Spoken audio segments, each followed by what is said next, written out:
My first thoughts are going to be the beginning of a cascade of me glazing this movie that you guys are going to hear today. Boy, here we go. I was doing my ratings today, and I was like, damn. So this was exponentially better than my experience of watching those first three. Oh, to be clear, too, I very strongly feel that this is the best movie in the Alien franchise.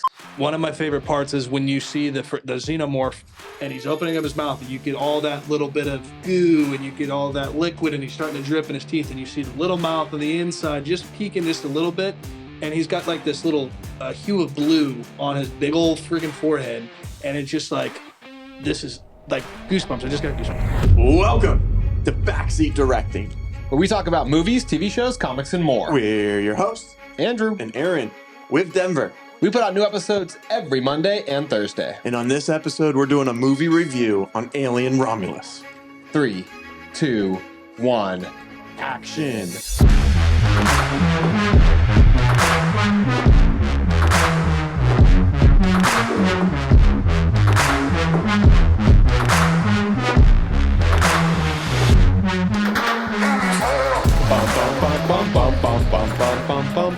Andrew, Denver, welcome back to the podcast. This past week, we watched a fantastic movie.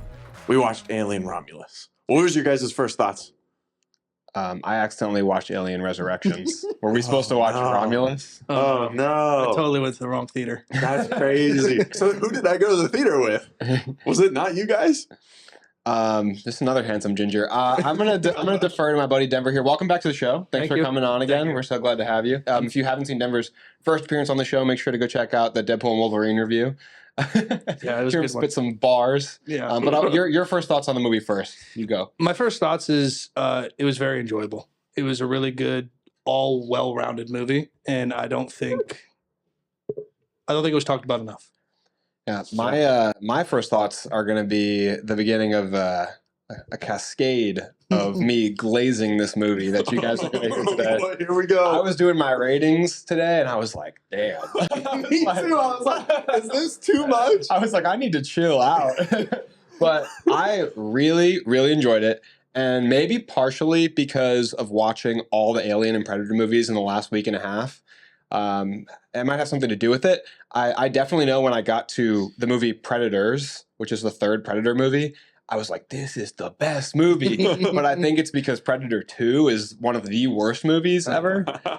So like some of the bias from that, and I know I'll get called out for recency bias too by people who aren't liking the movie. I'm already having conversations online, going back and forth with people in our short form content, talking about them not liking the movie, which I want to address some of their concerns. Please don't let me miss that. I want to talk to you guys as we go along in the episode about audience concerns with the movie, which the main thing is them saying that it is a copy paste of the first movie. And how dare they? Yeah, let's address some of those concerns because I think me and Aaron disagree to quite an extent. But I blatantly, just openly, I really love the movie. I thought it was so good. One of the best movies I've seen this year, and I've been to the theaters a lot this year. You have. You've seen a bunch of movies. I've seen a ton. So, Aaron, what are your first thoughts? First thoughts was fantastic. I was on the edge of my seat. I thought the cinematography was great. I thought the special effects were awesome, both practical and the CGI. There's some controversy in that as well, too, and we'll get to that as a little later in the episode. Overall, I really enjoyed the theater experience. I was going into the theater not super excited based off of the last movies that I watched from this franchise. The last one you saw was Alien 3, or Alien Cubed, as I like to call it. We did a full Alien franchise episode where we had Andrew and Schatz and myself breaking down the whole franchise. And right before that, I watched the first three and I was like, I can't. So this was exponentially better than my experience of watching those first three. Oh, to be clear, too, I very strongly feel that this is the best movie in the Alien franchise. Yeah, come at me. I think the most recent ones from each franchise, Alien and Prey, are the best of the Alien and Predator franchises. This movie, Romulus, is so good. I agree. I think Romulus is the best one. Yeah, there's no disagreement there. It was fantastic. Thank you. I feel like I have this like cognitive dissonance with the world. That it's like we're always on the defense. I know it's when everyone at large, especially I see a lot of influencers too, which we don't have that status yet, but No. I see a lot of influencers that make their living off social media. A lot of them saying that it's mid in their ranking of the Alien franchise, saying that the movie's not that good. They have all these complaints, and I'm just thinking, what are you talking about? I saw a review I don't get it. It or makes a me feel list. crazy. I saw a list of someone's order, and they had Alien at like the 6th best. The 1979. Yeah, it was like the 5th or 6th best. It was like That's out of 7. so low, and I was like, oh my gosh, I think I when you can't go, watch this anymore. I think when you go into the like a movie theater and you're like, my expectations weren't the highest, but when you go in there and you're like, okay, I'm ready to see a good movie, and you actually leave and you're flabbergasted because you're just like, that was a terrific time. I didn't have any complaints. That's where I think it put me over the edge. Is where I'm going to fight so hard for the movie. Yeah, is because it was that good. Yeah, the expectations are a hard thing to fight too. I mean, I feel like there hasn't been too many movies this year where I've gone to the theater, looked over to Andrew after the movie's over, and been like, that was a really good movie. You know, it's like, oh, this part here was good. This kind of fell flat for me here. yeah, but when you saw Dune 2, though, baby. I have some complaints about that too. I think you both left Godzilla, King Kong, and like new men. I didn't even see that one, Denver. I was not a fan. But let's get into our specific information. Before we get into it, into the real flow of the show, Arron is going to give us a lot of the behind-the-scenes details. I'll talk about the cast and crew. But first, I do want to thank you guys all for watching. We really appreciate you. We love you guys, especially Denver. Denver loves you guys more than most, probably. It's a little creepy, honestly, how much he loves you. But we'll hold him back, though. We'll protect you. Thanks for watching. And also, please make sure to like and subscribe and hit the notification bell, because we've been putting out a 3rd episode every week, you know, for a while. And we don't want you guys to miss any extra content that comes out. We're working on short films. We're working on like vlog style content where we're making special content that you guys will see coming very shortly here. And also make sure that you join our Patreon so that you can get in and you can talk to us and Discord. you can talk to. Oh, I'm sorry. We don't worry about the Patreon. Yeah. Get in our Discord. The Discord is totally free, by the way. It's 100% free. You can get in the Discord. The link will be in the episode description. You can talk with all of us. You can talk with Denver. You can talk with me and Arron. And then we've got a whole bunch of other guests from the show that are in there, and then just some other friends of the show as well. Yeah, it's a lot of fun because that's a cool place to talk about different movies and film news that's going on. We've been debating, also sharing your own work and recommending episode topics is a big thing. We've also been recommending just content to watch in general in there, or getting recommendations, because I got recommended Scavenger's Reign. I just finished watching that. And we've also just been arguing and doing polls and stuff in there for fun, like arguing about The Acolyte and The Boys. And the Discord has been a lot of fun lately. It's like just a giant group chat with all of us just chilling, hanging out, talking about movies. We all have passionate opinions. I will debate anybody on anything. Like that guy, with the sign. There's like a meme of that guy. All right, back to Alien Romulus. This movie came out in 2024, obviously. It's rated R. It's an hour and 59 minutes long. IMDb has it rated at a 7.5 out of 10. Boo. Too low. We go over to Rotten Tomatoes. We have an 81 for the tomato score, which is the critics. And then they changed the name to Popcorn Meter for the audience score, and that is an 86. The budget for this film was $80 million, which is, I'd say, a little bit on the lower side for a franchise that's this big. So it is 8 times higher than the original Alien, but it's also been, 50 years since it came out. So that is a relatively low budget by today's standards for a huge blockbuster movie like this. I mean, the average for a franchise that has 6 or 7 entries, the average MCU movie clocks in at probably 200 to 250 nowadays. Yeah, definitely. The box office for opening weekend, up until this point, is a Wednesday right after, was $113.8 million. I'll take that. It's a strong opening weekend. They've already made their money back. Yeah, definitely. And I think overall, the feedback has been positive for this movie, at least from what I've seen on social media and stuff. We talked about how some people were pointing out some of their concerns and grievances and stuff with it. But overall, I think everyone has enjoyed this movie. Yeah. So I'd expect it to have a decent second weekend. Oh, yeah, definitely. I think that one of the big strengths of having a good weekend like that and good word of mouth is that they probably won't dip off nearly as much. Most movies dip off like 40-60% in their second weekend. So I think that they'll make a healthy profit on this, considering whenever you pass your budget in your opening weekend, your movie's doing pretty well. Yeah, that's a good sign. My only fear is that there are some people, like the people that have the disagreements with the film, that I don't think will go back and see it twice. That could hurt the box office in a way, because when your movie's good and everybody likes it, you'll go back and see it once, twice, maybe 3 times. I think that kind of going to see it twice is the thing that helps movies get to that billion mark. I think this movie could definitely cross, 300-400 and have a really healthy, it's an R-rated horror movie. So that's a good return. Yeah, I can pull it up right now, but I believe the highest was Prometheus, and that brought in like 400, something like that. Let me see. Alien franchise So box office. while you're looking that up, do you want me to talk about the cast and crew, or you got it? It's loading right here. Yeah, the highest was indeed Prometheus at 402 million. Which is believable. I mean, at a budget of 125. After a long time return to the franchise. Yeah, it's a success. Budget is, 40 higher than what it is now? 45 million higher. So hopefully they'll get a decent return on this one. But this is kind of proof that if you make a good movie, you don't have to hit that $100 million mark. If you just make a good movie, people will budget-wise see it. Yeah. You can still make a successful movie with less money. Definitely. And it's a testament to practicality too, which I know Aaron wants to talk about later. But they did do quite a bit of practical work on this movie. They some very cool stuff. They didn't lean on the CGI department as heavily as a lot of modern blockbusters do. At the very least, they assisted the CGI department and the artists by having a lot of reference. Exactly. You want to get into the creators, both in front of and behind the camera? I would love to, Aaron. Thank you for that tee-up. So the director of this movie is Fede Alvarez, who is one of the huge up-and-coming directors of, our modern times. He directed the Evil Dead remake, which I haven't seen. Have you seen that? Yeah, it was one of my favorite movies. Apparently, there's a scene in that movie that has used the most fake blood ever in a single movie scene. It's either there's 2 scenes I can think off the top of my head, which would either be that elevator scene, or there's like a bathtub scene as well.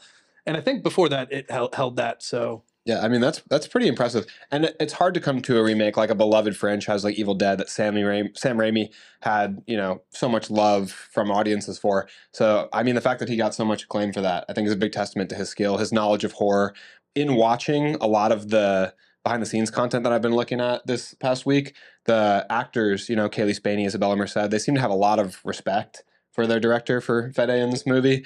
A lot of respect for his approach to practicality. I've seen it even more than one. In 2 interviews, Kaylee Spaney has said that she appreciates how Fede fought for practical elements on set and for shooting in chronological order, which is something that most films don't do. If you don't know that, they shoot in the easiest order in which to film, rather than in chronological order of the scenes, 1, 2, 3, 4, which they shot in chronologically for this movie. And she said that it made it, they did her a lot of favors as an actress, because she can feel the weight of the emotion in the order that the character is. We can speak to that, doing a few of our own short films. We shot out of order. How difficult it is to get in character from the actor's perspective, but then even from the crew's perspective of knowing motivation and all that, of what shots are connecting and all this stuff.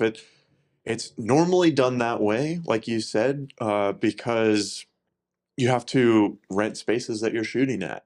And sometimes they're booked. A lot of times you want to get your most expensive shots done first, your hardest shots, your most complicated setups. You want to get those done out of the way as soon as possible, because every day on a movie like this, you're spending hundreds of thousands of dollars, if not millions of dollars every day to hit that record button, because you have all the lights, you have all the permits you have to get, all the cast and crew, the food, and all this stuff. So it's normally done in that way to try to save as much money as possible. I think one of the big reasons they were probably able to do this is because they were shooting in a studio that had all the sets. They were building all the sets. They didn't have to go to all these different locations like a lot of movies have to do. Especially city shooting is really hard. It seems like if you're going to shoot, a lot of people use Toronto or New York is supposed to be really expensive. It's really hard with, like you said, the permits and the timing. Because outside of the opening scene, they're pretty much in that one ship. for at least 2/3 of the entire movie. Which is a strength of the movie, and it's a strength of the original Alien movie. So Definitely. like, why wouldn't you go back to that? But I think it's really cool that to hear the way they talk about him. Even the head of the special effects, the practical special effects group, was saying how Fede is similar to like a Guillermo del Toro or James Gunn type, where they want practical elements on set, and it gives actors something to react to rather than just imagining a facehugger being there. Which I think is huge. He seems like the kind of guy too, just from watching Evil Dead and this, and I'm a huge practical, fan, is he seems like he wants to do right by the audience, and it's not all about money or trying to make sure that he's going to make the biggest profit off this thing. Well, yeah, Kaylee Spaney said that he's like the biggest Alien franchise nerd that she's ever come across. That she said he knows the movies frame by frame, like he knows the lore. And there's so much in this movie to dig into if you're a fan of the franchise. There's lore references to Alien Isolation, the video game. There's references to a bunch of the other movies as well, to Ridley Scott's work, and I mean Prometheus references in this movie too with the black goo. So he's definitely a big fan, and he takes that approach when he makes it. He makes it like a fan, but he also makes it like somebody who loves movies and loves practicality, and that's much appreciated from sitting in the chair at the movie theater. Anyway, that's a lot on the director. We might talk to him a little bit as time goes along. We respect our directors here. That was good. We respect our directors. So. Who's next on my list? I got a little lost on my page. Okay. It's written by Fede Alvarez and Royo Saiguez. I'm sorry. Rodo Saiguez. I feel like that might be autocorrect messing me up. I hope I'm not mispronouncing their name. But based off characters by Dan O'Bannon and Ronald Shusett, the music is by Benjamin Wallfish. The cinematography is by Gallo Olivares. And he's a really interesting individual. He's going to be an up-and-coming cinematographer, I think, especially after this movie, because this movie is gorgeous. Beautiful. And he, I guess, menteed under Alfonso Cuarón, who did Children of Men and your favorite Harry Potter movie. Not too bad. Not too bad. And then the edits by Jake Roberts. And let's get into our cast. We'll talk more about them when we get to acting, so I'll just read them off. Yep. I've already mentioned Kaylee Spaney. She stars in the movie as Rain. David Johnson stars as my personal favorite character, Andy, and my favorite performance. Archie Renault stars as Tyler, the love interest or ex-boyfriend of Rain. Isabella Merced is in this movie as Kay. Spike Fern is Bjorn. Eileen Wu is Navarro. And then we have also something I wanted to mention too was Ian Holm is recreated in this movie. So Ian Holm plays Ash, the synthetic in the first Alien 1979, but he passed away 4 years ago. So they got permission from his family to digitally recreate him and do a deep fake of him to return him to this movie as Rook, a different synthetic of the same model as Ash. Controversial, but interesting. Yeah, we'll dive more into that when we get into the acting and then also the cinematography, special effects side of things. So this brings us to our time to rate the movie. Are you guys ready to get into our scores, our ratings? Denver's like, finally, I get to talk. Finally, I get to whip out my folded up piece of paper. Look at this. He wrote his ratings on a piece of mail.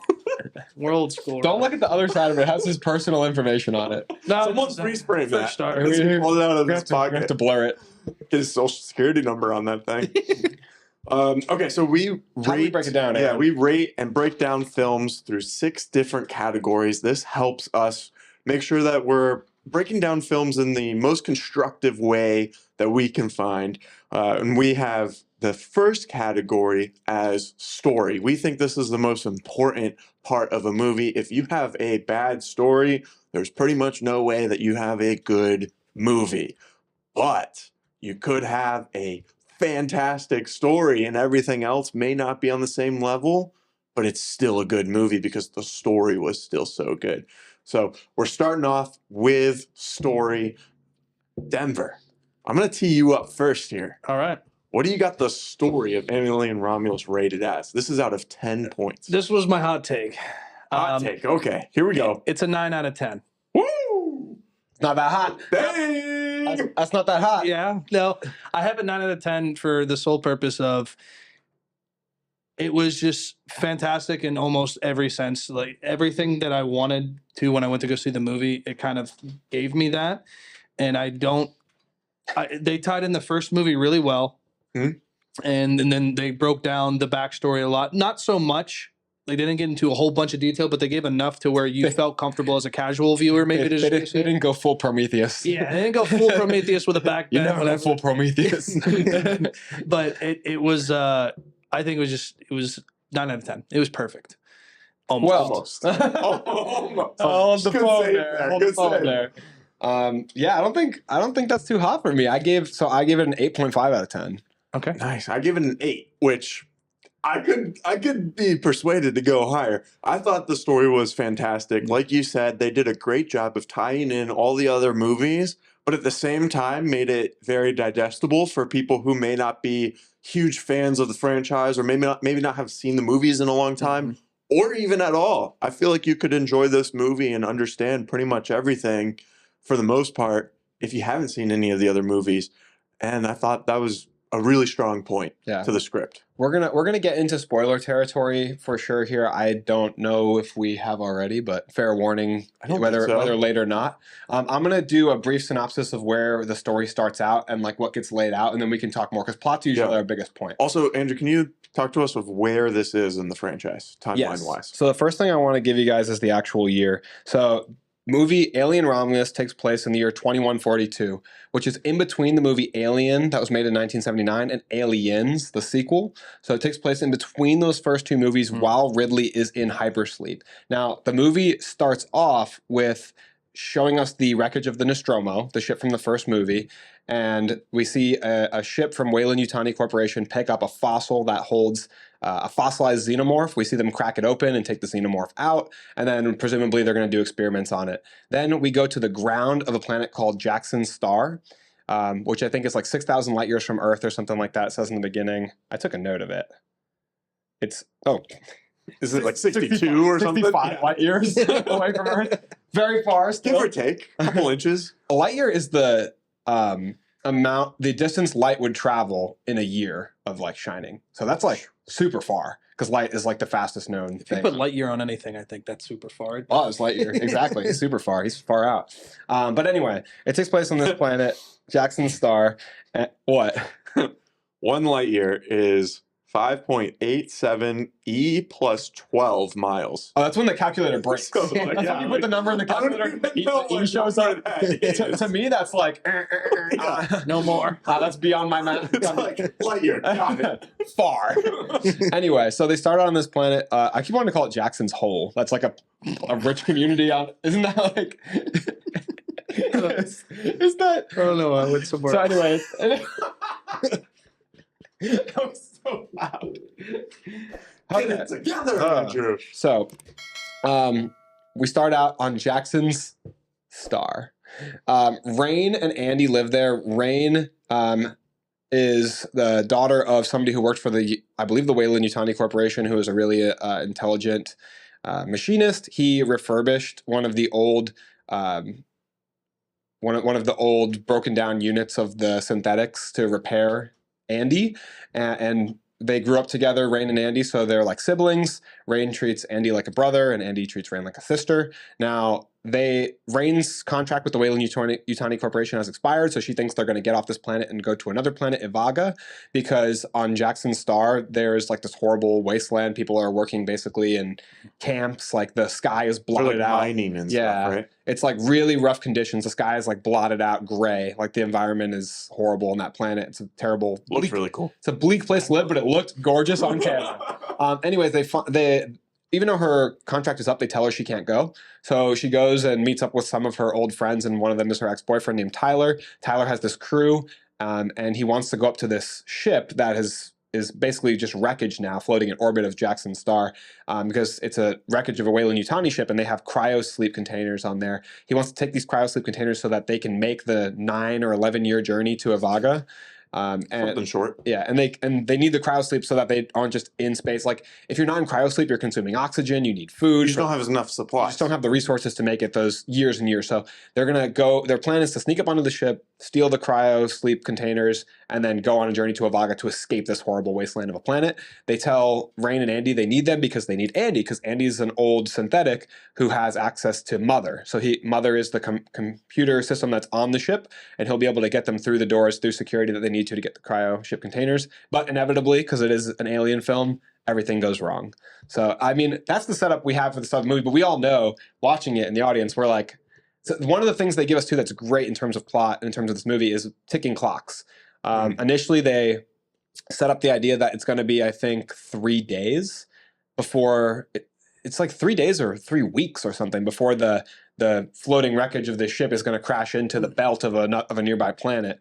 And they're like, oh, 3 days, we're fine. We're going to be in and out in 30 minutes. And you in the audience are like, well, no, you're not. Because there wouldn't be a movie and you wouldn't have just mentioned that. But they give us that awesome ticking clock, and then they give it, and that changes over time throughout the movie as the ship gets knocked off course for different reasons. And then we also get the ticking clock and the early setup, which will be like a punch later in the movie of the gravity suspension. Initially, when they get on the ship, there is no gravity because the gravity simulation is turned off, and they set up the concept of the gravity burst, where no gravity, boom, on like a set timer, they have to purge gravity, and then they fall through the air and hit the ground. So they set those things up early on, the time and the gravity, and they come back at the end of the movie in such an awesome way. I feel like that's really good writing, really good setup and deliver. I think the term is Chekhov's gun, when you put in an element early on in the story and it comes back and becomes important in the end. That's some people might say that that's cheesy, absolutely not. It's like in your face. It's like you said, like obviously they're not going to have 3 days to do all of this. It's going to be low. I think it's great because then there's that payoff at the end, rather than something's being set up without intention and then we never get back to it. It adds value to the other hour of film that you watch before the payoff. So even if it's, what's the word when it's like a stereotype where it happens in films all the time or whatever? A stereotype. Yeah. It's kind of like that, It's like, oh, we have 8 hours to save the day. It does add tension, and I thought they did a great job of how they set it up and then how they delivered it. Well, especially those shots later on after the ship gets knocked off course, the shots of the ship, because it's kind of moving at this like 15-degree angle with the belt. Yeah. And you can see where it's going to like eventually start getting grinded down by it. And it creates so much dread and anticipation when they show those shots because they're like feet away from the belt. But because of the angle they're traveling at, they still have, 10 minutes before they actually touch it. I think when they do that too, that it offers some form of pacing for the film.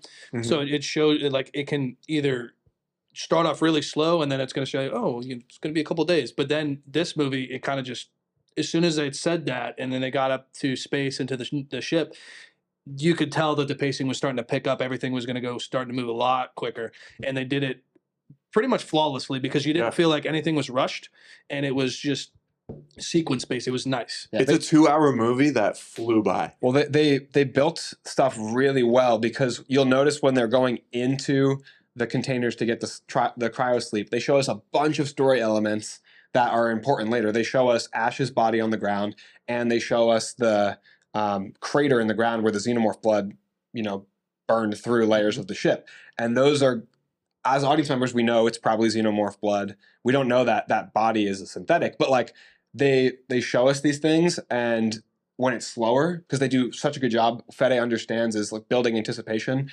is probably more important in horror than the actual payoff moment, because that you wouldn't have fear. You wouldn't have, if it was all just xenomorph jumping out, you leave and people would be saying, oh, they give cheap jump scares, but they built dread and fear. Speaking of that tension, Denver, what did you think of like how they went about the aliens, the suspense, the thriller aspect of the film? Yeah, I think one of my favorite things is when Andy is sitting in that little cryo room, and when he gets the Wayland technology. Yeah, like the new chip or whatever. The new chip.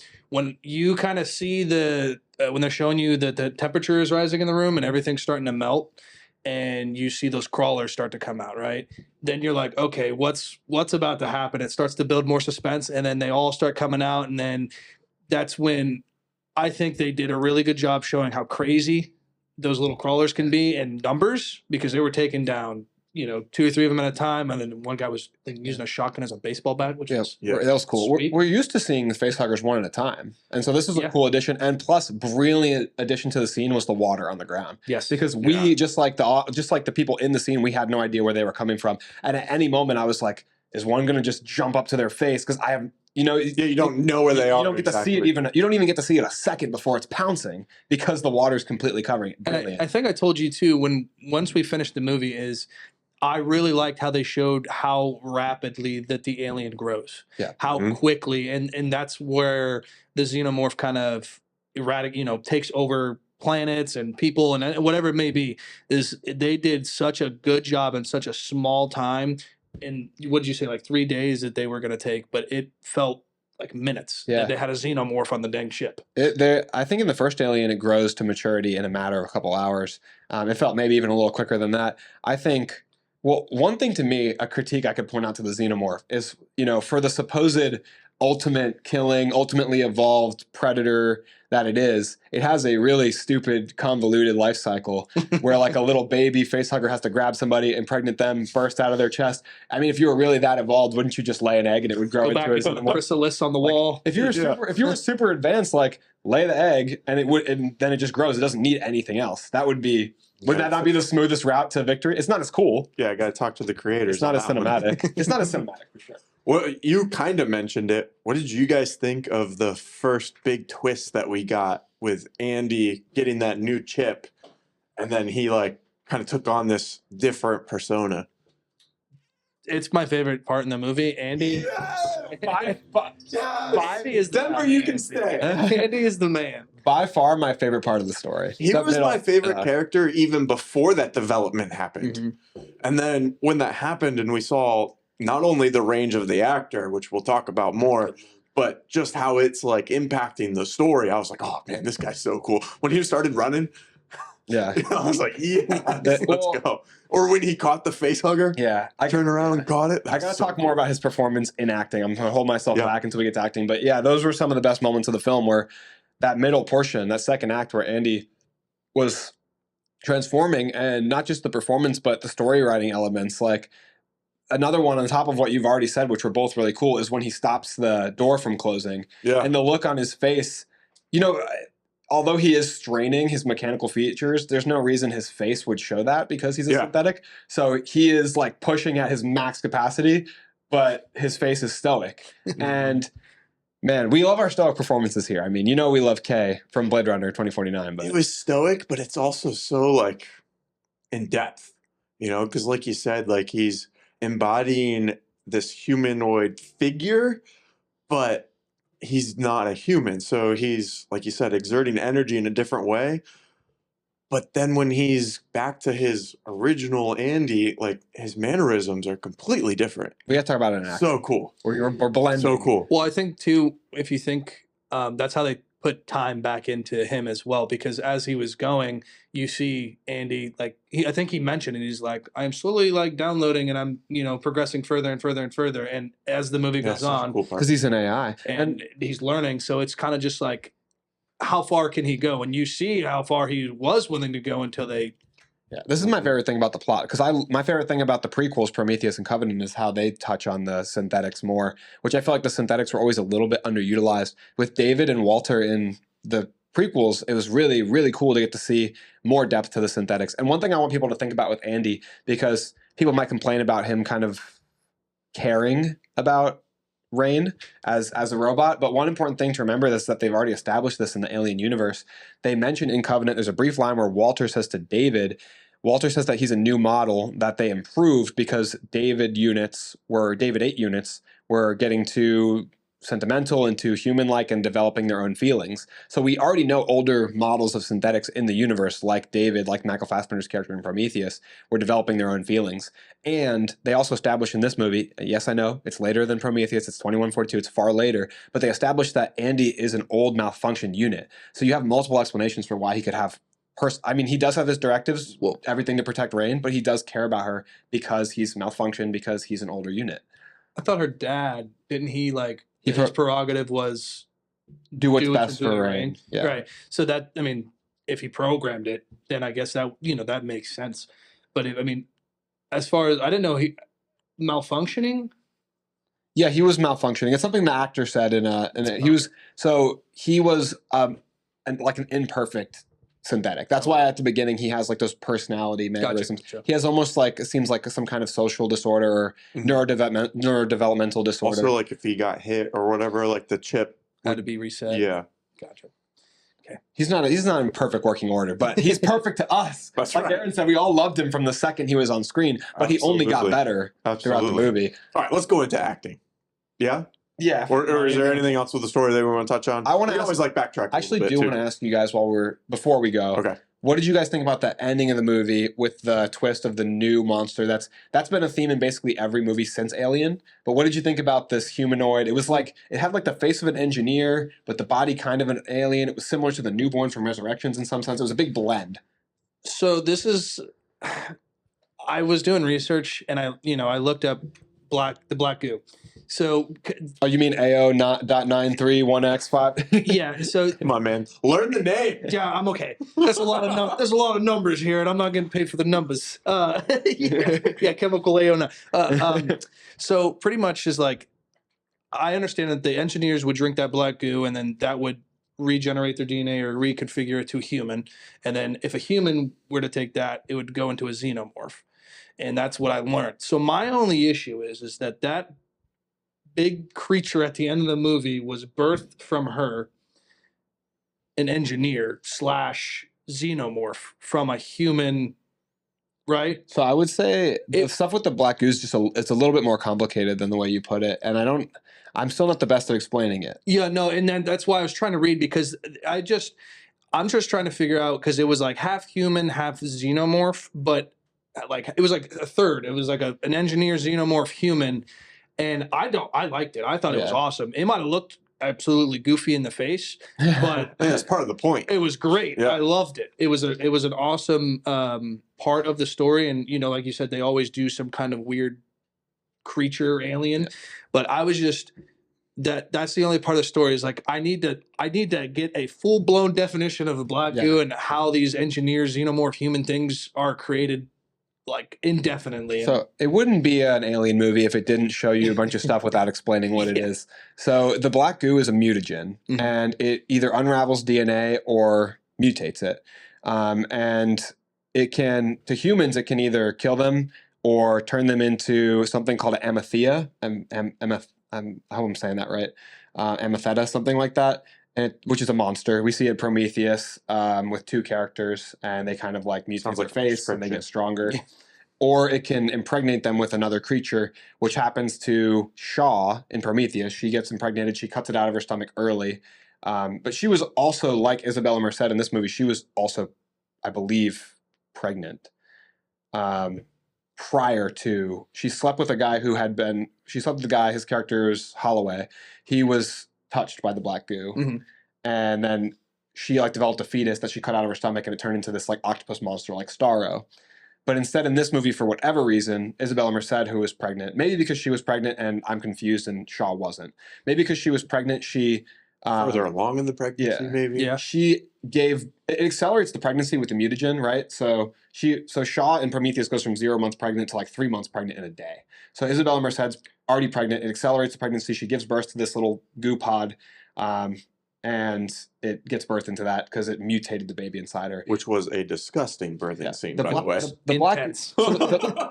The black goo is used to create xenomorphs. It interacts with something called a neomorph that evolved on planet LV-223 under the creation of the engineers who were like bioengineering weapons and stuff. We're starting to take out the fun of this movie here. That's what the lore of Alien does. It ruins the fun. I was just trying to figure out what the heck it was exactly. It was like 3 parts. It was human, xenomorph, engineer. Don't worry about it. Is it more complicated after I explain it? Or no, I love it. I think you did a good job. My head hurts more. I'm just going to go back onto Reddit and hurt myself. That's the thing, is I'm all over Reddit, and it's like gets more confusing sometimes because sometimes people are guessing on Reddit. But one thing I saw in there that I had to look up too after watching all the movies is what was that blue light in like the third act of the movie in like the alien facehugger cocoon area. It's like down at ankle level. I think Tyler reaches down and touches it. Right. There's like a light membrane. I looked up what is that, and the best answer I could find is that when Ridley Scott made the first movie, he wanted some kind of bioluminescent layer that it was over the eggs. Yeah, the facehuggers apparently use that to detect somebody nearby so that they can open up and jump and grab a host. So I guess that is like with all the fog on the ground? I guess that's a byproduct of the eggs themselves. Okay. Gotcha. I wasn't sure if that was part of the ship or if that was. Yeah, they never really explained that They in just any didn't of the show it to you. movies. Yeah, that not I as know far as of. I know of either. But that makes sense. Kind of an alarm system, Yeah, I guess. I guess they would need a reason to open. I mean, they need Just if some. you're silent and you're not perspirating and Yeah, you know. yeah, all this. That was interesting too. Extra layers that they added to the face huggers that they see like your body heat, and I was like, hold on, Predator? Is he Predator again? Okay, anything else about the story before we move on to acting? No. It's gonna be a long one. Yeah, our next category encapsulates the performance of these amazing actors. This is out of 10 points as well. Denver, start us off here. Acting out of 10. I'll get hate, but it's a 7. A 7. Okay. 7 out of 10. Andrew? Piece of shit. I rated it an 8 out of 10. I gave it an 8.5. Now, if I were to tell you the 7 is because I feel as if Andy and Rain, I think they made it. I think they're doing the heavy lifting for the movie. Yeah, That's why I gave it an 8 instead of like a 9. And that's why I gave it a 7, is because the supporting cast between those two, and I mean, like Rook and everything else, but like I think those two really did most of. You didn't what was like supposed Dora? Isabella Merced. I mean, no, Dora. She was sleeping. God damn it. Isabella Merced was fantastic. I think that all of them did their job and did a great performance. I was kind of comparing it. I don't remember why, because I was debating over how high my scores were, and I started comparing each thing to Dune. I was thinking, okay, if Dune's acting is a 10, if Dune's set design is a 10 or 5 out of 5, what does that make this movie? And I feel like I had to compare it to Dune because it's one of my other favorite movies this year. It's another sci-fi movie. You can say it's unfair, whatever. I don't care. That's what I did. But I think that the performances are fantastic. My favorite, far and away, is Andy, David Johnson. But I could easily slide up to an 8.5 or a 9, but it would be riding solely on the performances and dynamic between Kaylee Spaney and David Johnson. Although I do think Isabella Merced was another highlight of this movie. Eileen Wu was great in every moment she was in on screen as well. I think all of the supporting cast did fantastic.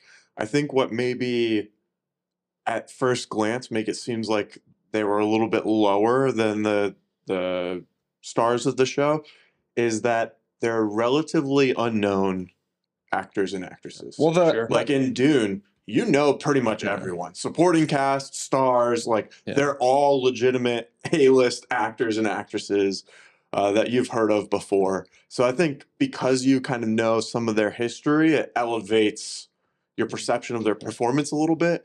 I originally had this at an 8, and then right before we started, I was like, you know what? I got to give it an 8.5 because there was a special performance in here, through David Johnson playing Andy, that I think he did such a fantastic job displaying two sides of a synthetic being. And then, like you mentioned, the transition between the two versions was incredible as well. I also think Kaylee Spaney is not going to get looked at enough because of how good David Johnson's performance is. But I think her performance in this movie as a complicated character is really good. Her character, at first glance, she's just a basic protagonist hero who's kind of, solely good. But when you look at the fact that she was going to leave her brother behind, somebody she calls a brother affectionately, somebody she looks at as a brother, she was going to leave him behind to get off this planet. It's selfish, but it ultimately highlights the dynamic between humans and synthetics in the verse. And it also shows a lot about her as a person. I mean, she's more real, what kind of person would give up their whole life for what is really a machine with a limited prospect for emotion?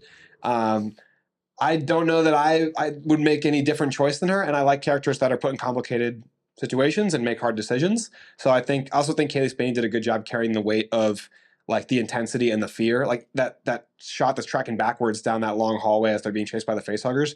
Her and the actor who plays Tyler are sprinting.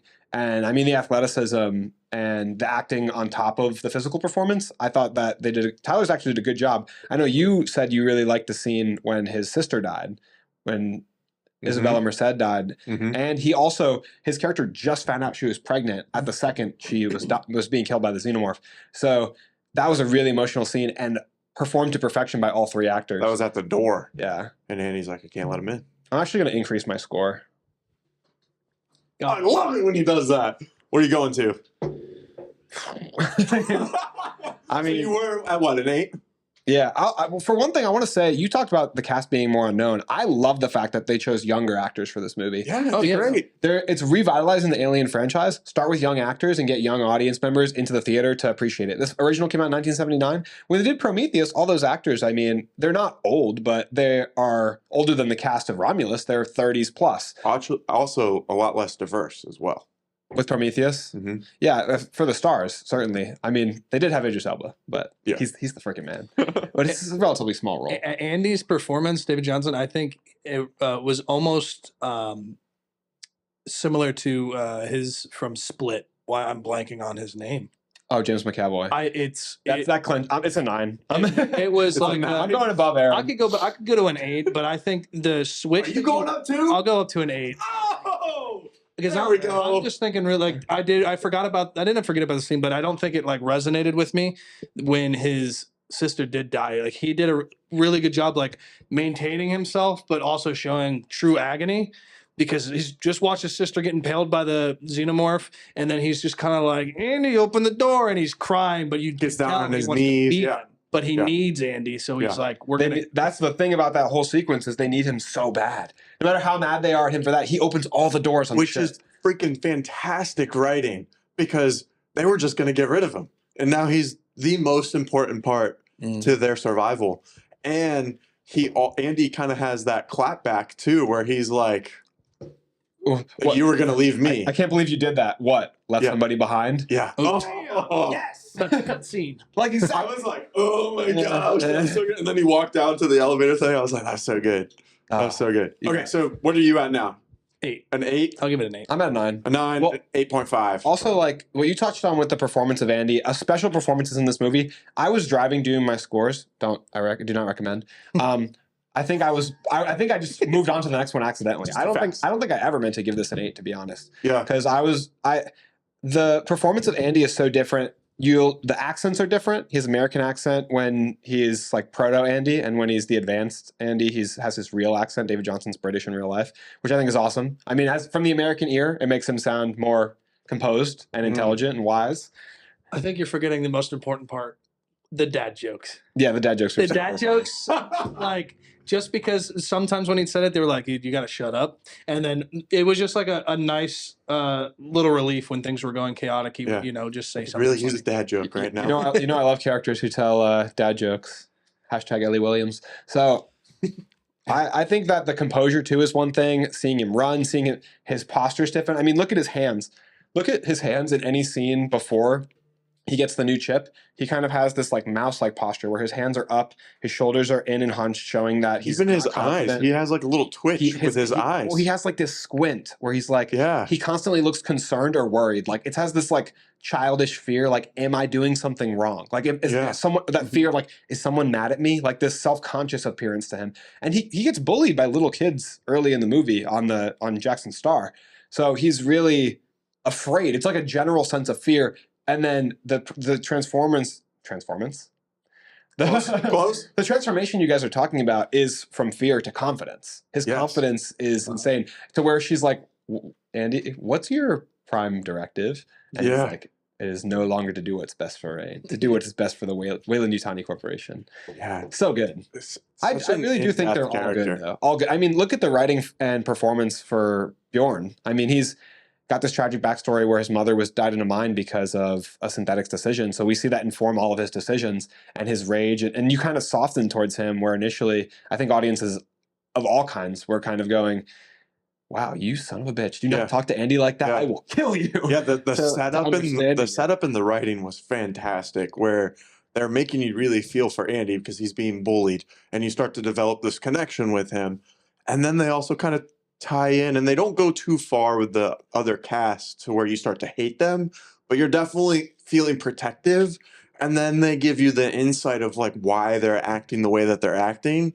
And then Andy kind of turns into the villain, but they already made you fall in love with him. So I'm supporting Andy. So it's like, I don't know what to do here. You're kind of conflicted. And then he comes back and it's like, it's a wave of emotion. Also, making a character badass in a physical sense is always a good way to get audiences on board with them. Andy catching the face hugger, being super strong and stopping the doors. What a great introduction to the new Andy.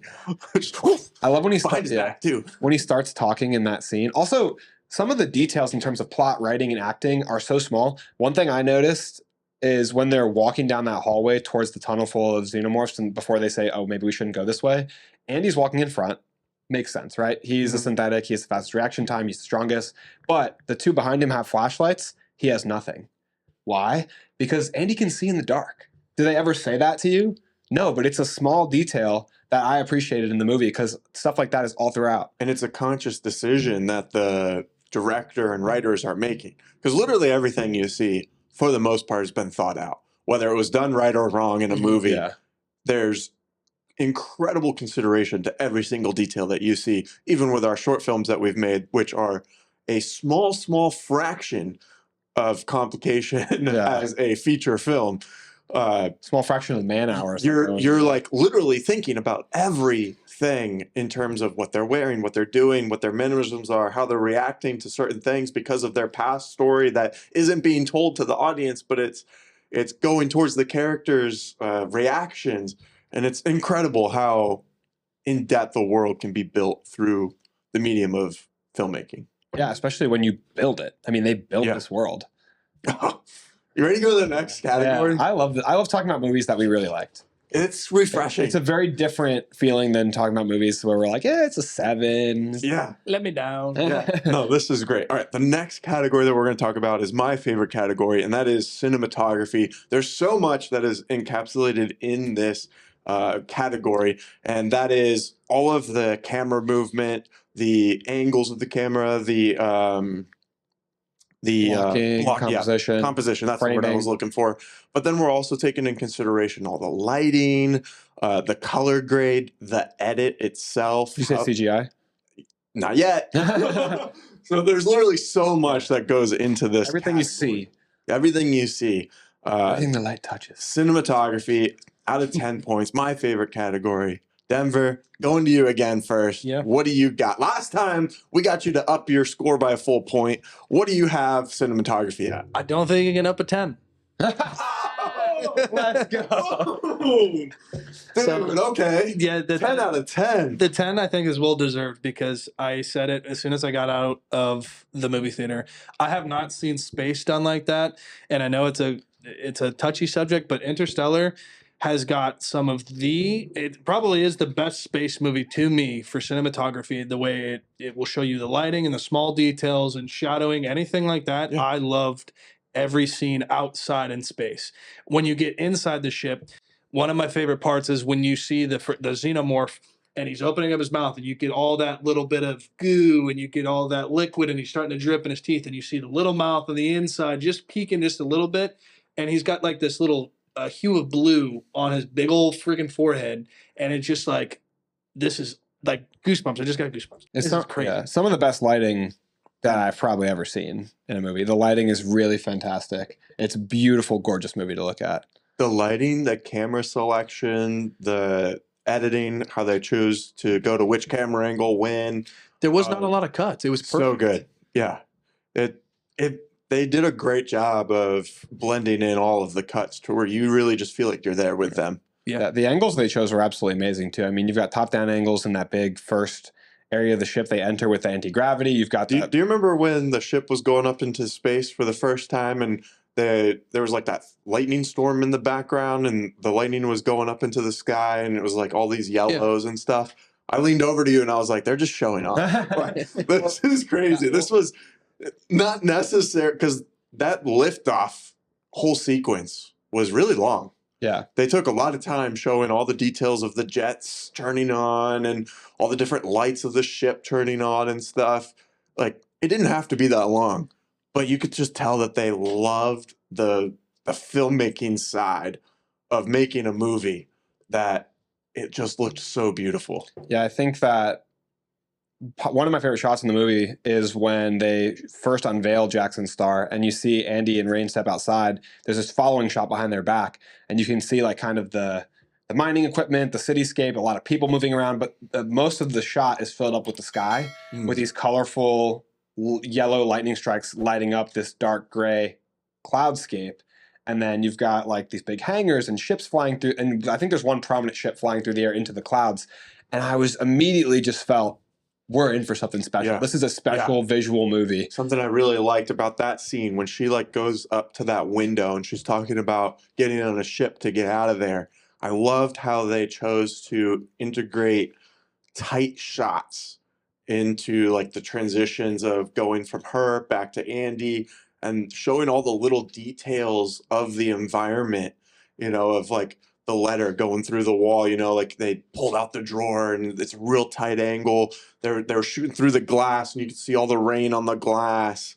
There's just so much detail that went into it. And we haven't even gotten on to the actual ship where all the aliens are yet. Well, even before they were on Jackson's Star, when they bring the fossil of the xenomorph into that room and they're all wearing these cool, sleek suits where they've really, in this movie, they perfectly mastered the blend between the smooth, clean aesthetic of the prequels and the dirty, rustic, futuristic, like practical set pieces of Alien and the sequels. They've blended it so well. Those suits were clean and smooth looking, and the way the light reflected off them, the ominous background, red and yellow lighting throughout that sequence is so gorgeous. I mean, the lighting is the best thing about, in my opinion, of the movie, but also the tactical precision with which they chose to shoot the xenomorph. I mean, using practical elements for closes, even mediums, and then for like wides or parts where it was in anti-gravity or things like that, shooting with CGI. I think that they really maximized on the blend between CGI and practical. Yeah, because they had practical elements, it helps you believe in the CGI. I mean, I seen a behind the scenes clip where Bjorn is sitting on the ground, or he's knelt down in the water after he gets knocked over. There's like, I don't know if it's on a spring and launched at him, but there's a practical xenomorph getting launched out of the water that just bounces off his head. And that's probably just for reference because they're always moving in the air. But it's like, damn, there's so much practicality. There's realistically in the movie, there's 3 versions of the xenomorph. There's a animatronic xenomorph. There's a person in a suit xenomorph. And then there's a full CGI xenomorph. And they use all 3 of them to where I could never pick out which is which in a scene, other than the fact that I know things like zero gravity, they have to CGI it because otherwise it's not going to look right. Yeah, whenever a film it's a hot topic these days where films are using practical elements to sell a film, saying there's no CGI, we shot it practically. They did that with Top Gun Maverick, and then it comes out later that basically everything was CGI. They did actually fly planes, just not the planes that you saw on screen. And we actually did a full episode talking about this that you can go check out. Dan Brown, the CGI man. Yeah, we had a CGI artist on and we talked about is Hollywood lying to us about all the CGI? So if a movie says that there's no CGI, we shot everything practical, they're lying to you.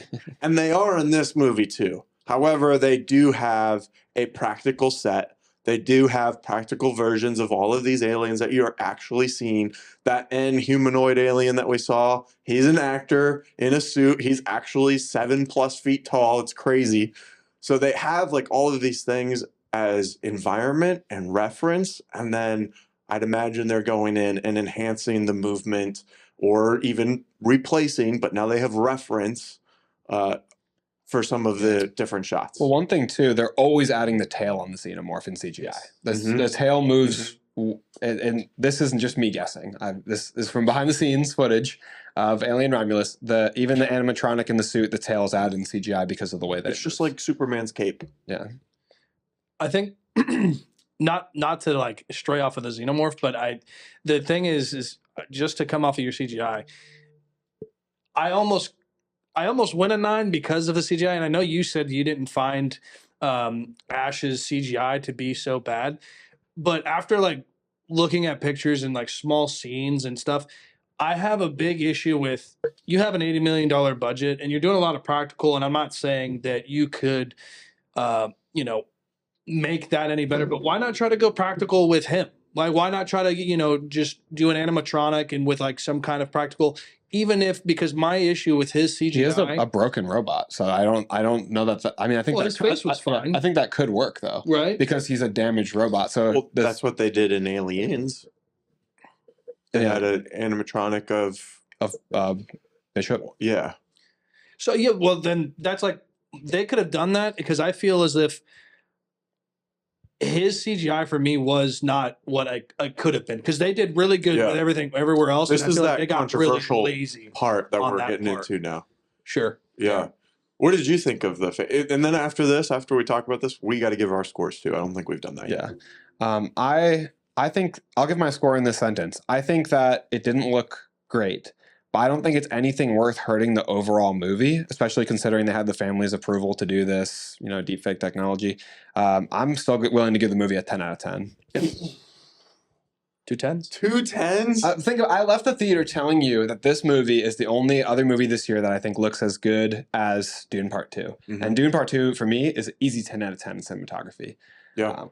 You could knock it for these little tiny things, but the shots on the exteriors of the ship, the mounted shots, they remind me of the mounted shots on Batman's car. Yes. Batman. But they look the same thing. So good. Every time they show a mounted shot outside of these ships, the rings of the planet, gorgeous. Beautiful. And then when we're talking about effects, we're also talking about practical effects. I mean, that makes up what is on screen. And they had little xenomorphs running around. They had animatronic face huggers that like would move their tendrils. They had the cockpit of their ship that they came on was literally on a giant gyroscope, a giant gimbal, so that they could rock the ship and get the actors' real physical reaction to being jostled around in space as they're flying. How cool is that for them to build stuff like that? Yeah. So the practicality, and then I think expert use of special effects and planning in that department. I mean, not even to mention gorgeous lighting, shot choices, camera movement. That backwards tracking shot I already talked about, that gives so much speed and intensity to that scene. Like, that camera's moving. That camera's driving. They did a fantastic job, and this could be shot selection and also the edit of showing the aliens a lot, but also not showing them a lot at the same time. Not showing them is a strength of the franchise. Absolutely. But we still got to see them a lot. Like in the first Alien, I watched it for the first time when we were doing our review a few weeks ago, and it felt a little outdated. It felt a little slow because we only really saw the alien like once or twice.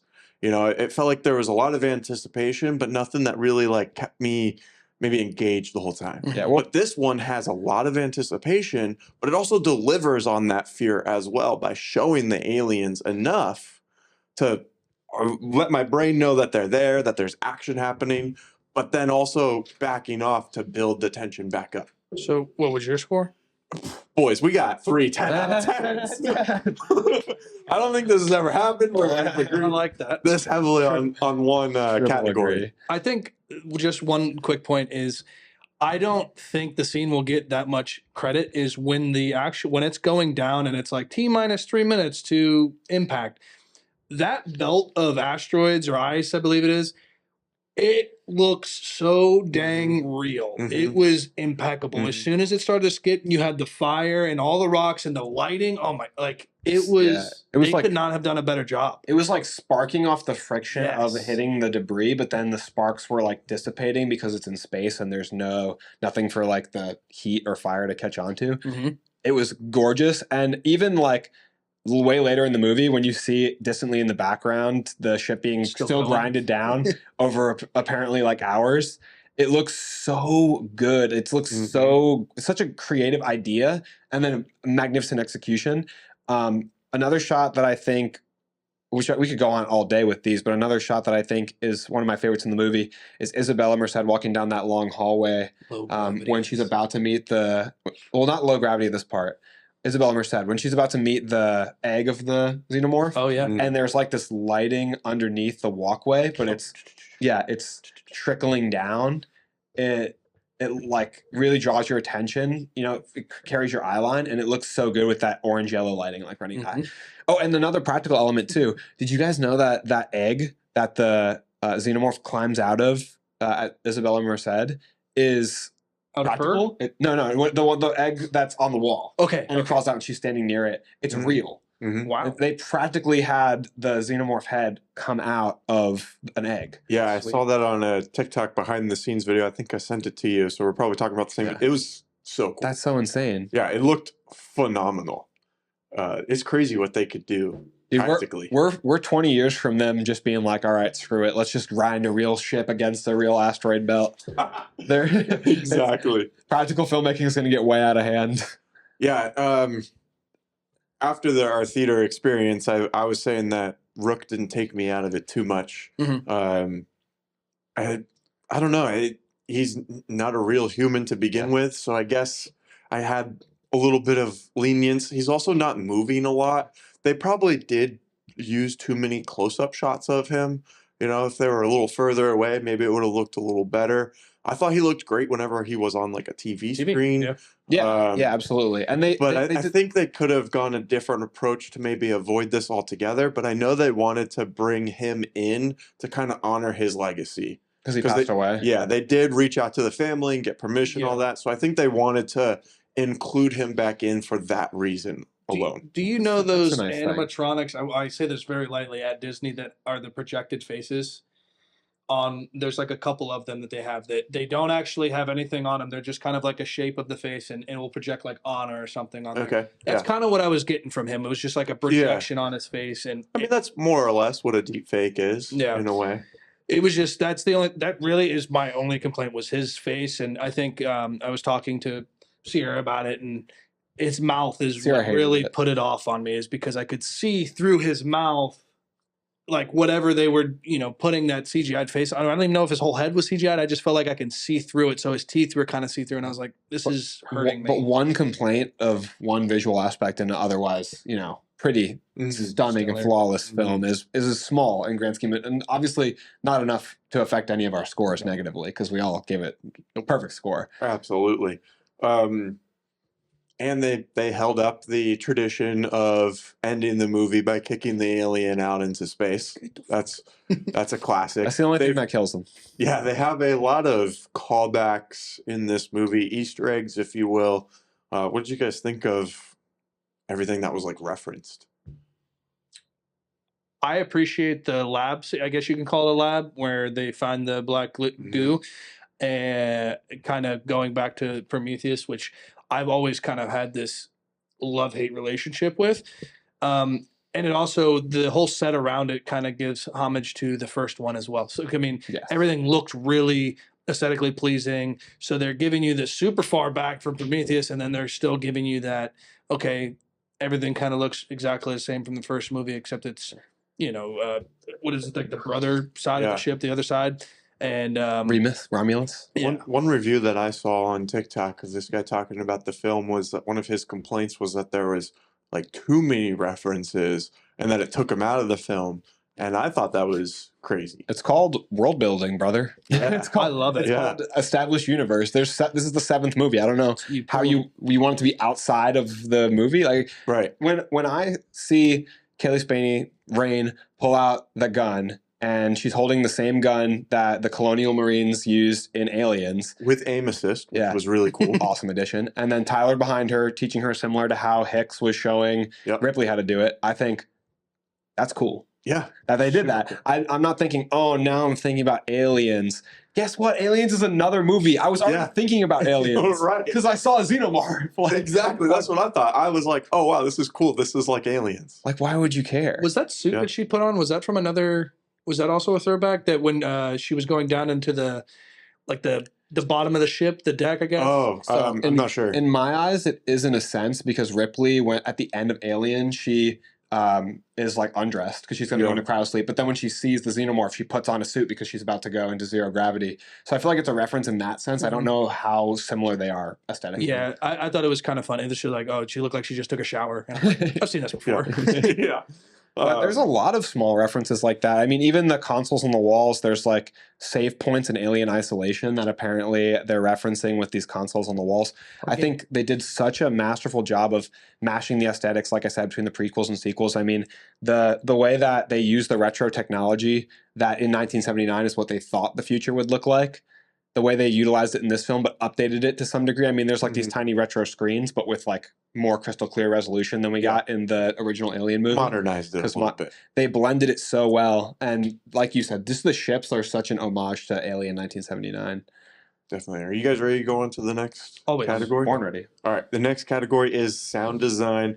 This encapsulates everything that you hear from the audio levels of the dialogue, for the nitty gritty stuff there, to we have the score, the soundtrack, and all of the Foley work, which is your sound effects. Because every sound that you hear sound effect wise is done after the fact. They're not recording that while the actor's performing it. Maybe they are for reference, but typically they go back in and they add in the footsteps. They add in the cloth simulation, you know. They add in the xenomorph farts. That's right. So there's a lot that goes into sound design. Denver, out of 10. I gave it an 8. An 8? Solid. Andrew? I gave it a 7.5. I also gave it an 8. So we're all pretty close here. I think the strength of this movie in terms of sound design is the sound effects over the music, because I didn't feel very strongly about the music, even though I do like Benjamin Wallfish. He's done a lot of great work. I would have to point out, and it's the same thing I loved with Oppenheimer, is they did a lot with no sound. And there was intense scenes where they were supposed to be quiet. Not that scene.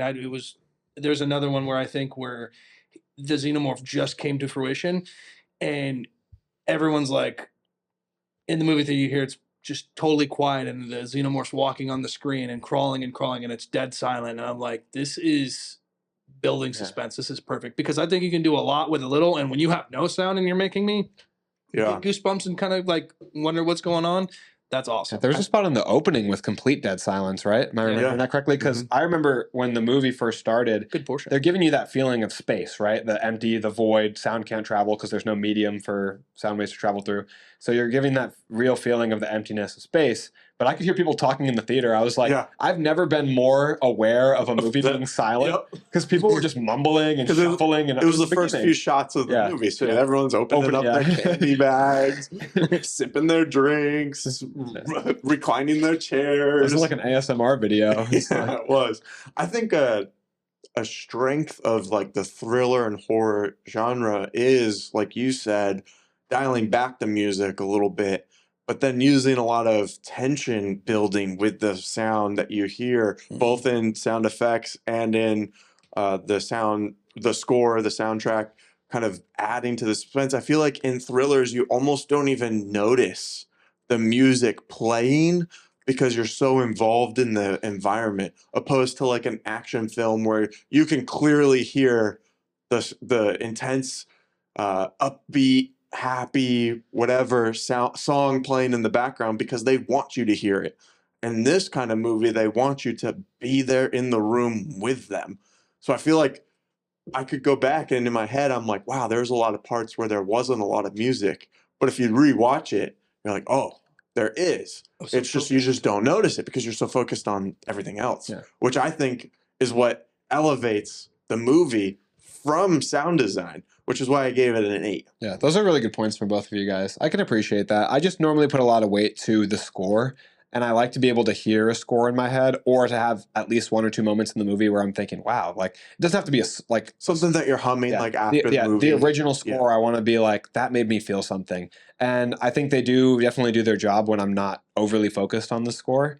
But I wanted to like break that barrier and really like, I want to be able to think, oh, they were using guitar, they were using piano. You know, I heard it in some sense. I don't know what I couldn't tell you what instruments. There was that part which stuck out to me is I think it's just kind of like where the xenomorph was hanging out with all that goo almost above the hallway where the hole was.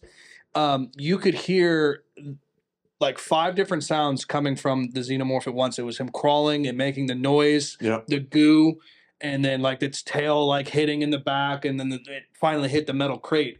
You get all that all in one scene, and you can hear the distinction between all of it. I think that's really capulated. Like it captures what sound does to a movie, and that is made my night. It was awesome. How about the sound of that birthing scene? No. Oh my god! I had after watching a couple childbirths, nothing like that. Thank God. I was about ready to swear, no kids ever. Okay, for now. All right, let's move on to set and character design. This is our next category. This also encapsulates similar things to the cinematography with what you see, but it's more so in the sense of why they chose to make things look the way that they are in terms of what the characters are wearing, where the characters are at, why the set looks the way that it does, how does it add or take away from the story. So set and character design, we have this out of 5 points. Denver, lead us off. I'm gonna give it a 3. A 3 out of 5. Giving it a 3 out of 5. Dang, so like kinda- a 6 that's out of 10. kinda low. That's pretty crappy. Here's my reason. Tell me what's that. Dude, you got to defend yourself here. I'm gonna defend myself. That's I think it's a 3 out of before 5. you do. I want to know Andrew's score. My score is 4.5. 4.5. I give it a 5 I can defend for mine too. set but and characters. I- So now that it's all out there, Denver, you're a lot lower than us. Yeah, What's going on, man? I think it's because, and I know I gave it props because they paid homage to the past films, but it's nothing that I feel like I haven't seen before. The set design, as far as like when we're inside the ship, which a giant chunk and portion of that movie is inside of a ship, where you get either long hallways, you get the nice white room in the where they found the black goo, the lab. and then you have the cryo room. But it's almost, for me, it's the same kind of room each scene with just different tables, or you have a hole here, you have Rook on the ground with the hole in that hallway. So it's kind of like it's either in a hallway or a room.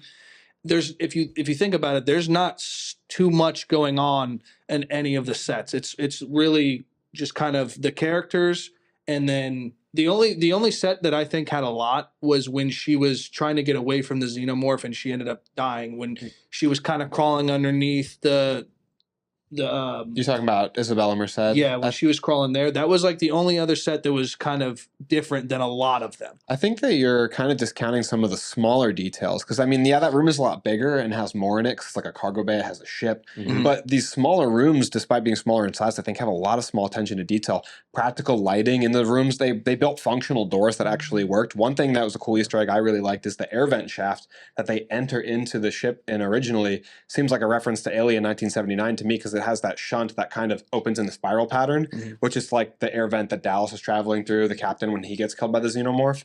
And they showed 2 of those, I think, which I thought was a really cool reference. But the rooms have like these fine details, these little buttons, these little knobs, practical lights on the walls. And I feel like what I really liked that made me give such a high score is that each room added something to the story. There wasn't a room that they were just waiting in because they were hiding from the xenomorph. They went to this area because they had to go look to find Isabella Merced. They went to this area because it was the directive they needed to get the black goo. They went to this area and there was a whole bunch of freeze-dried face huggers in it. I mean, I feel like these different areas in the story built the story, and like they went to different places that moved the story forward in a cool way. And I feel like that there's maybe a similar color tone in most of the rooms besides the white one, but I feel like the design shifted, the size of the room shifted, and I like the claustrophobic feels of the narrow hallways. Something Schatz talked about when he was on our show is how the original Alien 1979 is a very claustrophobic horror film, and I've been running with that phrasing ever since because I think that's a perfect way to describe it. When they built that first Alien 1979, they built enclosed sets, like you couldn't take walls off. So the camera had to move inside the narrow space and make the audience feel in the shoes of the actors and the characters in the imaginary space. It had to be closed. And I feel like this movie had that narrow feel with the small hallways, with the camera moving forward and backward through those hallways. I felt like that tight anxiety that the alien might be around the next corner and where am I going to run? Yeah, I think we're in space, we're in a ship, which we've seen a bunch of different franchises show us spaceships and the interior design of like what a futuristic vessel would look like. Like Alien Resurrections. Yeah. But I think they did so in a very high level. Well, there's so many small, like, sorry, you go ahead. I was going to say something else that I'm putting in a lot of consideration to is the practical aspect of it, which Andrew was touching on before. And you mentioned as being one of the strongest suits, the strongest parts of this whole film is that they did so much practical work. That practical work is the set. Yeah. And that's what they had to put in all of that detail in ahead of time before going into CGI and computer generating all of this stuff. They built the xenomorph nest, they built the xenomorph egg. Yeah, they were actually there. You mentioned the like freeze-dried pods that all the face huggers were in. I thought that was so cool and terrifying at the same time, because as soon as you saw one, they panned the camera down and you saw two, then three, and then they come back out and you see like 30, and right there, my heart dropped. You know, I was like, "Oh, How are they shit, going to get out of this?" They're in immense danger right now, and they don't even know." And it was such a cool connection that they were starting to come awake when they took out the biofreeze stuff, whatever you want to call that. Cryo fuel. Yeah, the cryo fuel. Perfect name for it. I'm the best. Yeah, thank you for that. I think that is like great design. You know, that they had to go into that room to get that battery, basically all the fuel, but then in the same room they're releasing their death, basically. Well, they practically built those cryopods too that came out of the ground. I mean, you could see that behind the scenes. So much cool practical stuff. Like I already mentioned, the cockpit of the ship being on a gimbal so that the actors could like move around in it. And that's part of set design. Yeah. And that plays directly into the story and the performance of the actors, not having to pretend like the room is shaking, but actually react to the room shaking. My half a point that I took off was because mostly on like the character design of the humans. I think that the character design of the xenomorph and the monster are awesome. I just think the humans were lacking a little bit of identifiable clothing and markings. I think that their outfits were a little bit nondescript to me, and I would have liked them to be wearing something that kind of highlighted more uniqueness in their outfits. That's where I kind of took away, is like I can kind of picture Andy's outfit because I was so focused on the whole film. It's like a jumpsuit and it's gray. But I want more recognizable outfits for the other characters, because when I was thinking about it, I was like, what's my 5 out of 5 that I compare to? Barbie. And I can picture so many awesome outfits from Barbie. Well, that's another unique point that we haven't even really touched on, is the design of the aliens themselves. And even though we've seen them in other films, it's still a great design, and we still saw them in unique ways in this film. And then, of course, we get that new alien at the end, which kind of goes into... What? I named him Glenn. You named him Glenn? I think it's going to catch on. Well, Glenn is at the end, and I thought he looked terrifying and creepy and was perfect for the ending of this film. Yeah, I think so that's why I gave it a 5 out of 5. I think and I understand what you guys are saying, and I totally agree. Like they did a lot of that. But you guys. But yeah, really. I agree. My number says different. It's just like, and I get they're on a circular ship, as you say. There's really only one way to go around, up and down, and kind of like this. It's like, you just see the same room a bunch of times, and I get it, because it's the importance of those rooms where you're supposed to, because those are the way they got to go. There's the objectives in the movie. So would you prefer a bunch of sets opposed to one set that's done very well? No, I would prefer a few really good, more open sets. I guess it's because it's so confined for me that you couldn't. The sets that they did have, it was minimal to like what they could, because they couldn't just put a whole bunch of stuff in. And like if you had a bigger set where there was more stuff like moving around going on, because they did turn the power back on, so it just felt like the ship was still dead when the power was on, and all this stuff was going on. To counteract that point, do you think it would have improved the story to have a big wide open ship more often? Yes and no. And I say yes because there could have been a bigger suspense, maybe, because for the xenomorph side, for that side, to move more freely, more free movement, instead of don't go down this hallway. This is where they're all at, it looks like, because of all this gooey, nesty stuff. And let's go back into the lab. And we can't. Now we're locked. You know what I mean? See, I kind of feel the opposite way, that with less space, it makes things feel even more dangerous. Sure. Because less area to run, hide. Yeah, you can't escape, and you're trapped. Which I think Brooke brought up adds to the suspense of everything.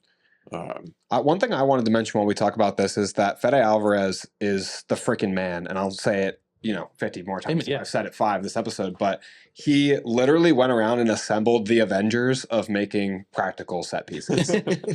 So this is what they said when one of the guys who's top in his field in practical set piece application, he I think also worked on the original Alien in 1979. Fede, he said Fede came to him and asked him to be part of basically like an NBA super team of practical set creators. Yeah. And he was like, no one's ever asked me this before. No one's ever come to me and asked me to be on an all-star team like this. And Fede went to people that were on the original movie, people who knew the creature like that because they physically created the first creature. So if you look at if you look at the whole special effects section, it's like star-studded. It's ILM, Weta, and then a bunch of people from Legend for the practical sets. It's like the heavy hitters of the SFX world, whether it's practical or CGI.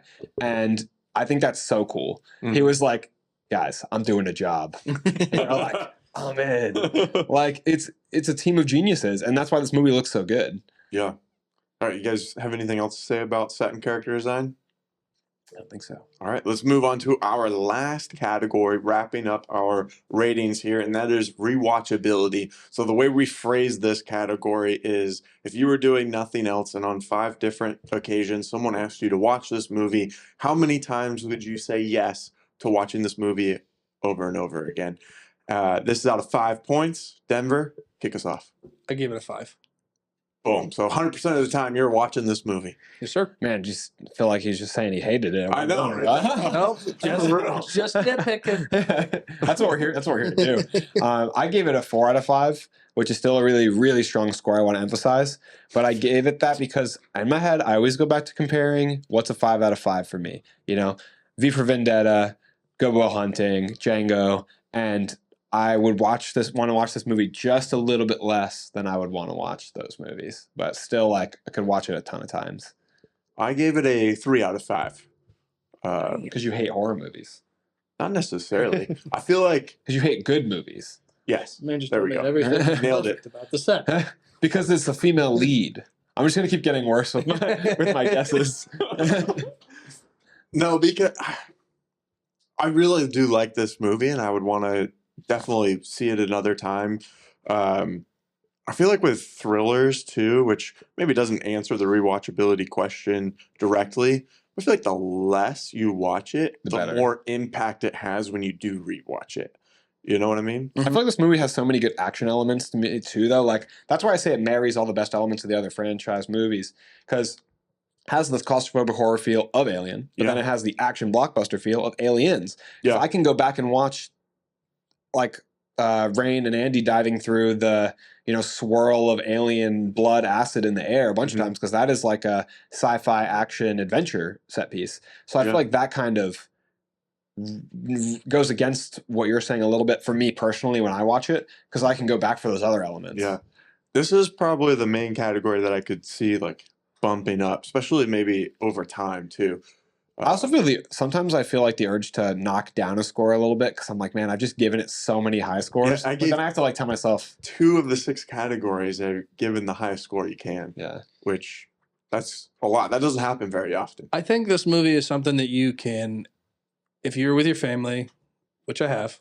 If you ask the people in the comments, I have. I brought my daughter to the movie. I feel like this is something you can sit down and just be like, we're going to have a family, family night with the movie. You can put it in, you watch it, everyone enjoyed it. I do want to emphasize that Denver's a little bit, he's a little bit different with his expectations, because this is an R-rated horror movie with blood and a birthing scene. So it's not for every family. Not for every family, but it's like Denver's family. But it's really not insane. Like, tells you everything you need to know about Denver. You're sitting there, and I think you're gonna be pleased after you're done viewing it with everybody, so you can keep going. Are you like me? Like, you grew up, I think I already know this, but grew up watching like South Park at a very young age. South Park, very young age. My first horror movie was The Exorcist with my grandma. I know it's not like insanely crazy, but when you're 6, it might strike some fear into you for a couple of years. I mean, I was watching heavy Adult Swim and Family Guy, Robot Chicken, all elementary school. So I was the opposite of you guys. I wasn't watching that stuff until like 17. Well, yeah. Well, it's that's why I feel like my numbness to this kind of stuff, it doesn't affect me, or as far as like I really don't feel anything anymore, but it doesn't affect me. The blood and the gore and the screaming stuff, it's not like an R-rated film. This was great for an R-rated film, but the birthing scene I feel like was the most gruesome scene. They said the actors had to look away during the filming of that. Deborah's over here running the gauntlet for breakfast. He's on r/gore in the morning while he eats his Cheerios. You got me. No coffee, just that. Just doing life raw. That's crazy. All right, so what does this give your overall score for the movie? I have a 42. Mine's 8. Oh yeah. Yours would be an 8.4. 8.4. Yeah. Conversion. Mine's an 8.7, which I came up on you because you rated it so atrociously on set design. I had a 8.5. Okay. So we're all pretty close. My original score was closer to you guys. I changed 2 scores as we went You were along. 8.7. That's not too far Yeah. from me. And you were 8.4? 8.4 and the IMDb was 8.7. Yeah. IMDb was 7.5. They are disgusting. That is atrocious. What was their set design art? They were probably like, "Oh, this is practical. Get it out of here." All they saw was Brooke, and they were like, "I'm out." They went to Rebel Moon and they were like, "Yeah, that's the one." Get us out of here. Okay, are there any big points that we haven't talked about with the movie yet? Well, I want to circle back to the concerns that you wanted to touch upon. See if we missed any of the things and haven't mentioned things that you wanted to touch on. I said something specific as to what my concerns were, and it was with people complaining about the movie, saying... So one thing, too, this is the first one I'll go with. I saw a guy on a TikTok review say that... They just let anyone have a TikTok these days. Literally, yes. But I saw him say that the cinematography in the movie was bad, or not his favorite. I won't put words in his mouth. Because at some points it was too dark and he couldn't tell what was going on. I sent you that video. I was so mad at what he was saying, man. What's he talking about? I was like, that's the whole point. The whole point of cinematography is to show the audience what you want them to see. And it's okay to have part of the frames be dark to where you can't see it. It adds to the suspense, to the mystery of the film. I also don't feel like overall the movie was that dark at all. No. It was way brighter than the Batman. And we didn't see this in some super bright IMAX Dolby screen. We saw it in a regular small theater, and I could see everything at all times. Yeah. Mm-hmm. At no point was I like, this is really dark. Actually, something that I really enjoyed that they did was they still had a lot of different color lights, but they didn't have the obnoxious strobe lights like they had in the first few films. They're moving, and you see the alien just kind of... Yeah. And Aliens, especially at the end, where she's going back into the ship, it's heavy fog, lots of strobe of red and blue light, and it was a little too much. And this, I think they blended it perfectly. They still gave us all the lights and the cool colors and... the haze and fog, but it wasn't like distracting from what was actually happening because you could still see the ship. All you could see was Ripley walking around. I would say a lot of the lighting in this movie, especially the color lighting, was really diffuse and really, spread out. It was soft. Yeah. It was the red light was very soft throughout the movie and not distracting. Totally agree. That fog with the blue light, and it's like just a long dark hallway, but you have the white backdrop light and just like on the wall, which is just kind of showing a silhouette of her for a second, and then she puts her hand down in there, and you see that. Like, great that was set design. Awesome. That was awesome. It was so cool when they were backlit too. When they first opened that door, when they were trying to go through all the face huggers and not, raise their body heat or whatever. Right. They were backlit and they're silhouettes. So they look so cool. Here's my complaint. Here's my thing, is that I understand what I was trying to say. When they're going through the ship, I feel like they didn't show them going through the ship. I feel like it was, we got to get to this room. We're going to go through this. You wanted more travel time? I wanted more travel time to, figure out the plan, because I felt like they went through the travel time. Okay, we got to make our body temperatures 98.6. We got to get equal with the room or whatever, and blah, blah, blah. And then that was the part of the movie where they showed a little bit of the traveling, but it felt like everything was just so close together to get to point A to point B. I mean, hey, we disagree with you, but I mean, that just means we'll never invite you back on the show. That's all that means. We gave you a microphone once. We won't make that mistake again. You'll hear from my lawyer. He's like, I don't have to be here. You're not paying me anything. What were the other critiques we wanted to get to? People saying that the movie steals too much from the first 2 movies, which we've already talked about. Ridiculous. Every movie in the Alien franchise has certain beats that they hit, and you'd have to complain about every movie in the franchise. If you supposedly love the Alien movies, you can't hate it for that reason. You can't hate it for being too similar to two of the best movies in the franchise, which it's really not. The highlight of and focus of this movie, even Fede says this, is the relationship between Andy and Rain. Yep. And never in any of the movies before has a relationship between a synthetic and a human been that prominent. The closest thing you could say is how close the main character is with Walter in Covenant. And even then, it's not that big of a deal. It's not familial like this one is. And that is a totally different dynamic. They're going up onto a ship to try to get these cryopods to escape onto Ivaga to get a better life for themselves. That is a completely different goal from any of the other movies. They're on a wreckage of a spaceship floating in space. Completely different setting than any of the other movies. Yep. So please highlight to me when all of you are making your reviews and saying this movie just copy and paste the first Alien. Please tell me how. How, and explain it. Lay out the fine details of how it copies it, because I cannot see it. I feel like I'm stupid for some reason. You're not even talking about the pacing. The pacing's way better in this film. It's breakneck. Yeah. And, I mean, after they do what a good movie should do, where they build the intensity and then it's go, go, go. Yes. I think I also appreciate and understand Prometheus, which is a very confusing movie for some. I think I appreciate it way more after this movie because it made me want to go learn about everything from the past. How good of a movie do you have to make to retroactively make the prequels even better? Yeah. I mean, Boom. There it is. I have no desire to go back and watch any of the I other would watch films. Prometheus. I think Prometheus looks really cool, and I think you can get a cool performance as David, Michael Fassbender. To say something that you also brought up earlier, that black goo has the power to create and destroy. Yeah. And in this movie, when it showed the rat, when they injected the rat, and they're like, oh my God, it brought it back to life. And then it eventually mutated and I guess exploded. Yeah. And just like in Amazing Spider-Man. it just shows you the kind of thing where, like, when she injected it in her neck, I was anticipating she was going to explode and die. And they gave you that plot twist of boom, here's a xenomorph baby alien.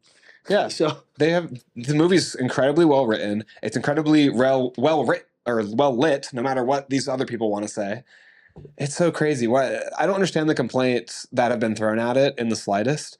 I saw that one guy said that the only good part of the movie that wasn't like a copy of the previous movies was the last 20 minutes. The Andy and Rain storyline. What are you talking about? You're in so dynamic. You're in a Michael Jordan, LeBron James conversation, I think. Because you got people from 1979 that are like, it's the best thing in the world. Do not do it. And then you got us that are like, we can go back and watch the movies because we don't have a problem appreciating both sides and kind of putting everything together, which you can do, I think, without trying to say that this movie's bad because you're wrong. I think you can't, unless you watched Alien in 1979 and you watching that movie as it came out and you're that age, I don't think you should get to say that it's better. You're just tripping. You're just trying to... You don't have better cameras. You don't like it. It's just like... Yeah, you have the nostalgia really carrying the other films. And the nostalgia is a big factor, and I'll accept that. Yeah. Because I'm not gonna let somebody, use nostalgia against me in an argument of my favorite movie. So fine. Absolutely. But if you watched it 20 years after it came out, why? Yeah, exactly. Man, such a good movie, a great episode. Is there any other last things that we want to touch on before we wrap this thing up? I'll give you one fun fact. Okay. That I learned. Yeah. So he learned it. The alien acid in their body, all that whatever. Yep. That it destroys organic and man-made materials really easily. But I found out after doing a deep search that in the Predator movies, the blue goo or their blue gel that they have is actually superior because they eradicate the virus or the xenomorphs. The Predator's blood? Yeah, so all that... It's green. Well, no, not their blood. There's like a blue... It kind of turns into a grenade. When they blow up, how we... Oh, when they blow up? So there's blue... I didn't even know that. There's like a blue substance in there that is stronger than the acid that completely erases it from existence. And I was looking and I was like, that's pretty crazy to think because Wolf, which I believe is the one that was in Alien versus Predator... was like a last resort when he blew everything up. I mean, that's just because the Predator is a far superior creature. It's, in my opinion, it's just way better. Cleanse the universe of the xenomorph. Yeah, he's way more intelligent. He's a better hunter. He's he's choosing to hunt. He's just this movie makes me appreciate Predator more. It's a good movie. One of the behind the scene things I want to talk about was that acid that I sent in a video to you. They use this little yellow chemical composition and they pour it on styrofoam, and that's what they did for the original Alien movies, and it melts the styrofoam, which gives the appearance of acid burning metal. They just make the styrofoam look like metal, which is really, really cool. Set design. Is there any other set design? I'm sorry. Is there any? It's all set design, really. At the end of the day. Is there any other fun facts that I want to touch on? I knew there was one more I was thinking of, and I already forgot. One I saw somebody comment this. I don't know how true it is, but they said that the hairstyles of the 3 female leads replicated Ripley's hairstyles, paid homage to them throughout the original 3 movies, because there's a shaved head from Eileen Wu's character from Alien 3, the curly hair from Ripley in Aliens, and then I'm not sure which one Kaylee Spinney's hair is supposed to be from. Maybe Resurrections. I don't know. Yeah, but different hairstyles she had throughout the years, according to them. That's neat. Yeah, I don't know how true that one is, because I definitely see the 2 hairstyles from the Isabella Merced and Eileen Wu. Yeah, maybe the last one's just like, that's just the normal cool like hairstyle of like the time. That's what Sigourney Weaver icon, by the way. Big ups, big respect to Sigourney Weaver. We wouldn't have Alien Romulus without Sigourney Weaver. Boom. All right, I think that kind of wraps up this episode. Denver, thanks so much for joining us. Thank you guys for having me. Maybe we'll have you on again if you appreciate set design. I love it. I'm going to start loving set design. That's right. Form. He's giving straight zeros the whole next time. What are you going to do about it? What did you guys think of this movie? We obviously hold it at high esteem. Do you guys agree with us? Do you disagree with us? Do you think the movie was too dark and you couldn't see what was happening? Let us know down in the comments below. Make sure you hit that subscribe button and notification bell. We post new full episodes every Monday and Thursday, but we've been putting out extra content with episodes, behind the scenes stuff of how we made a short film, and different challenge videos. So make sure you don't miss anything by hitting that bell. Andrew, where else are we? We're on YouTube, TikTok, Instagram, Facebook, X, Threads. We are all over the place. Make sure to like and follow and subscribe on all of those platforms. You can go to Spotify and give us a 5-star review. It helps the show get found by new people and helps our audience grow. Also, I want to say again, if you've stuck around this long, just like I said in the beginning, go ahead and remember to hit that Patreon button. It's been a while since I told you. Now that you're signing off, make sure to, not the Patreon. Did it again. No. It's a full circle joke. It's a full circle joke. I got it. It's on purpose. Set up, Deliver. So please join the Discord. Oh my God. It's free. It's free. It's free. It's free. So go ahead and join the Discord. We can talk about episode topics in there. You can give us suggestions. You can chat with all of us about this episode, about this movie, and other topics. We've been talking in there a lot, and it's a whole lot of fun. Yes, thanks so much. That is the Discord and not the Patreon. Andrew just really needs money right now. Money is on his mind. So if you want to donate something, we'll figure out a way to get it to Andrew. Thanks so much for watching, and That's a wrap.